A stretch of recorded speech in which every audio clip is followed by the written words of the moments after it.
يا أيها المزمل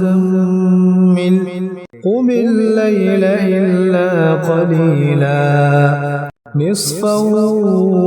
أو انقص منه قليلا أو زد عليه ورتل القرآن ترتيلا إنا سنلقي عليك قولا ثقيلا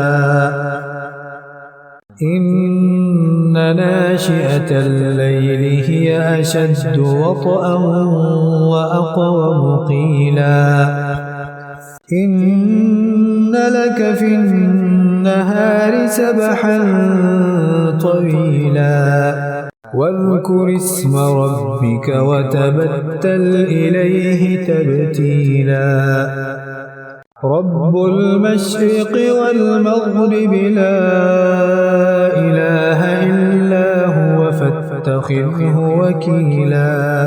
واصبر على ما يقولون واهجرهم هجرا جميلا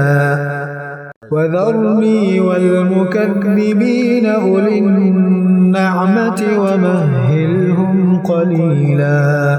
إن لدينا أنكالا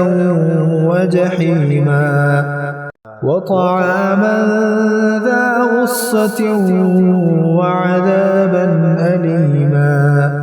يوم ترجف الأرض والجبال وكانت الجبال كثيبا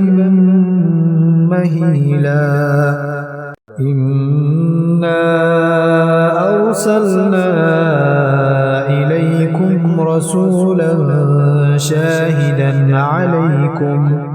شاهدا عليكم كما أرسلنا إلى فرعون رسولا فعصى فرعون الرسول فأخذناه أخذا وبيلا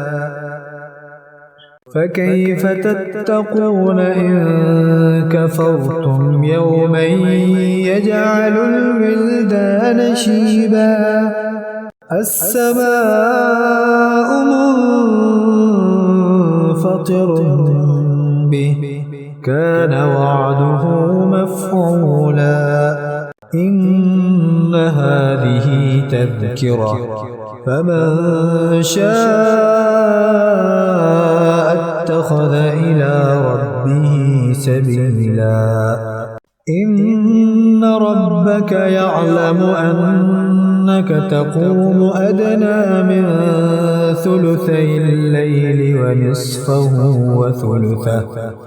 ونصفه وثلثه وطائفة